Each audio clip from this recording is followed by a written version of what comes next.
Assalamualaikum warahmatullahi wabarakatuh. Perkenalkan, sebelumnya nama saya Muhammad Alfan Huda, mahasiswa IAIN Madura Pamekasan, program studi Hukum Tata Negara. Di sini saya akan melaksanakan tugas semester saya, tugas ujian tengah semester saya di matkul Pendidikan Akhlak Tasawuf.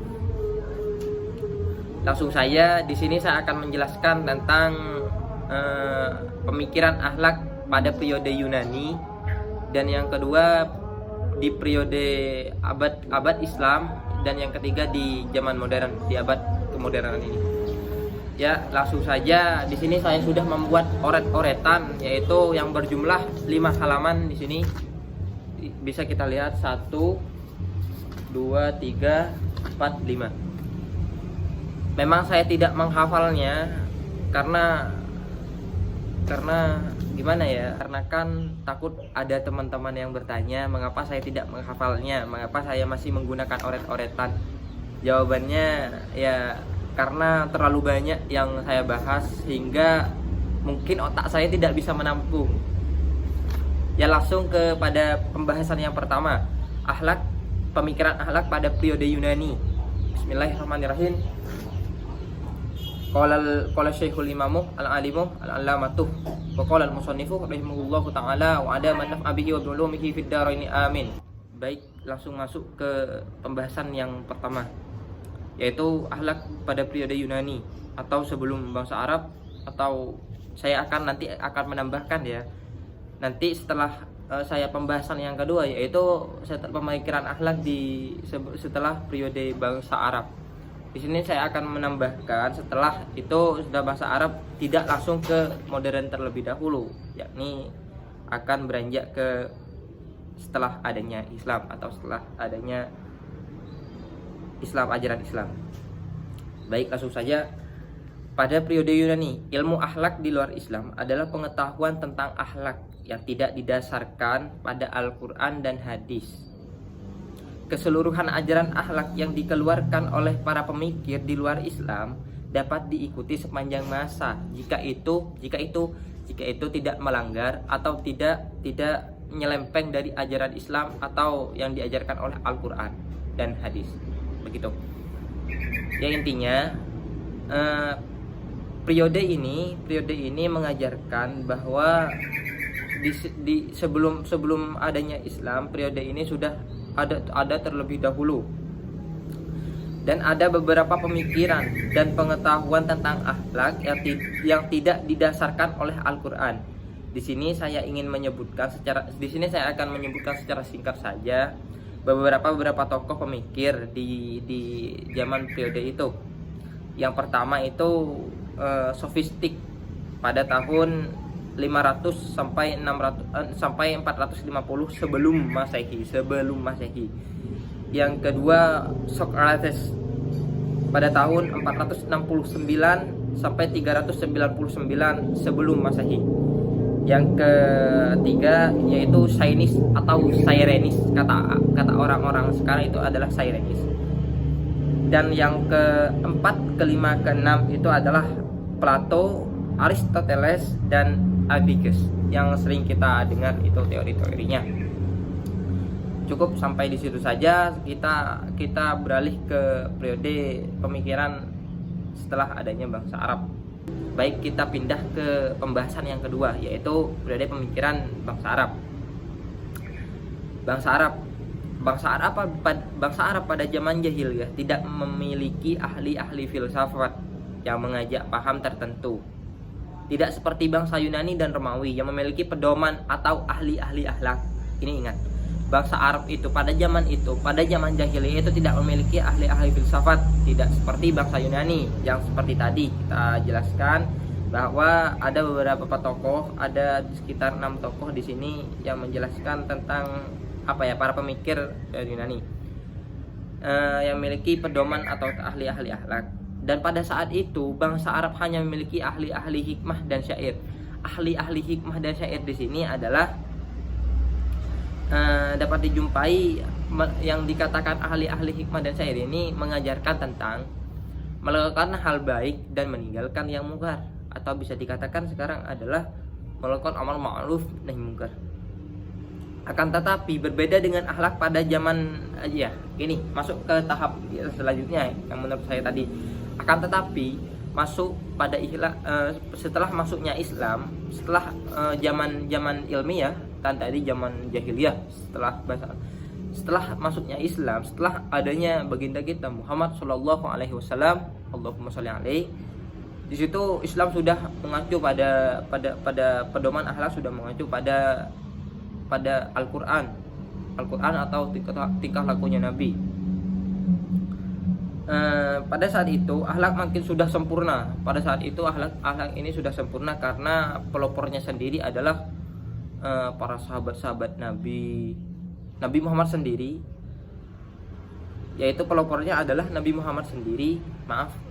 Pelopornya sendiri adalah Gusti kita Nabi Muhammad sendiri dan para sahabat-sahabatnya yang mencontohkan akhlak ini baik, akhlak baik seperti ini, akhlak buruk seperti ini. Itu yang mungkin saya maksud. Pelopornya sendiri adalah kayak misalkan Khalifatul Rasyidin, Abu Bakar, Umar, Utsman, Ali dan orang-orang terdekat Nabi. Bahkan dalam hadis disebutkan, innama bu'astu liutammima makarimal akhlak. Saya diutus hanya semata-mata ingin menyempurnakan akhlaknya manusia. Di situ sudah jelas bahwa perkataan itu atau hadis itu, Nabi Muhammad diutus hanya semata-mata ingin menyempurnakan akhlaknya manusia. Masuk ke periode pembahasan yang ketiga, yaitu periode modern. Yang dimaksud di sini yang dimaksud pada akhlak pada zaman modern adalah akhlak di mana yang dimulai pada abad ke-18 Masehi sampai masa kita saat ini atau abad ke-20. Jadi yang dimaksud zaman modern ini, periode zaman modern ini adalah perkembangan akhlak di periode 18-an atau 20-an, atau bisa dikatakan 1800-an atau 2000-an sampai sekarang ini.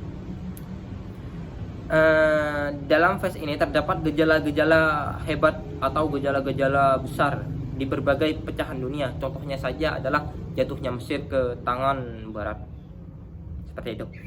Dan pada akhir abad ke-15 Eropa mengalami kebangkitan yang cukup pesat di bidang filsafat dan ilmu pengetahuan, teknologi dan akhirnya juga kehidupan mereka yang semulanya terdoktrin oleh ajaran gereja kemudian digeser dengan memberikan peran besar kepada akal dan pemikiran.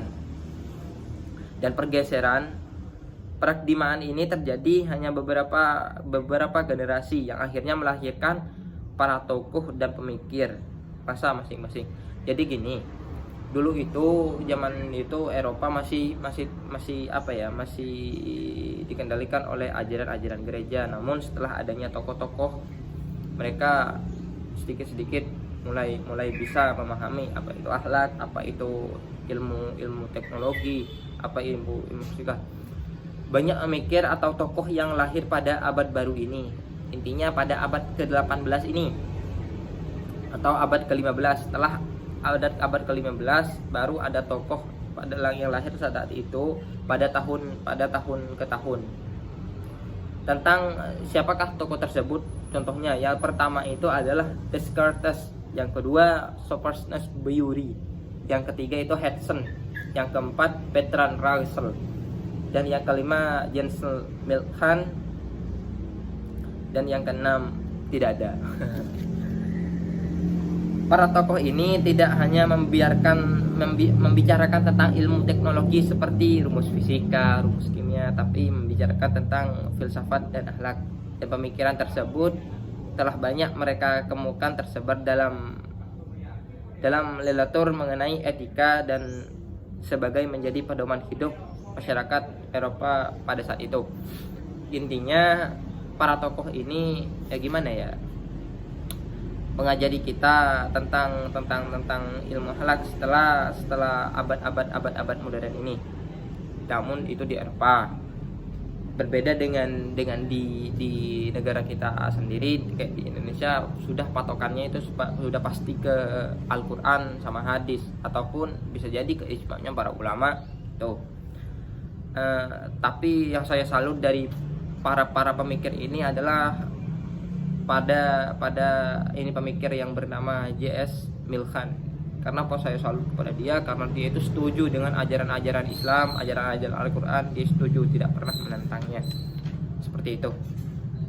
Baik, mungkin setelah ini saya akan menyimpulkan saja, atau saya menyimpulkan saja ya. Sudah, saya akan menyimpulkan. Baik, saya akan menyimpulkan dari tiga periode tersebut, yaitu pada periode Yunani, setelah itu pada periode bangsa Arab, setelah itu pada periode modern. Akhlak sudah ada muncul sejak adanya manusia pertama kali, yaitu sejak adanya Nabi Adam. Namun secara ilmiah belum ada penyelidikan akhlak pada masa Nabi Adam tersebut. Kabar yang sampai kepada manusia-manusia periode berikutnya atau manusia setelahnya hanya melalui wahyu, kitab suci, dan agama-agama samawi. Nabi-nabi yang menceritakan dan menjelaskan tentang apa yang disampaikan Tuhan melalui wahyu dan menjadi pelajaran bagi umatnya masing-masing di setiap periode nabi. Secara ilmiah, penyelidikan akhlak pertama kali dilakukan oleh filosof Yunani, yakni Socrates. Itu saja sih yang bisa saya sampaikan. Baik, saya undur diri saja ya. Setelah pembahasan ini, mungkin misalkan ada kesalahpahaman atau salah pembicaraan saya, mohon maaf karena itu datang dari saya pribadi. Dan jika ada hikmah yang bisa diambil dari pembahasan ini, semata-mata karena Allah Ta'ala. Baik, saya undur diri. Assalamualaikum warahmatullahi wabarakatuh.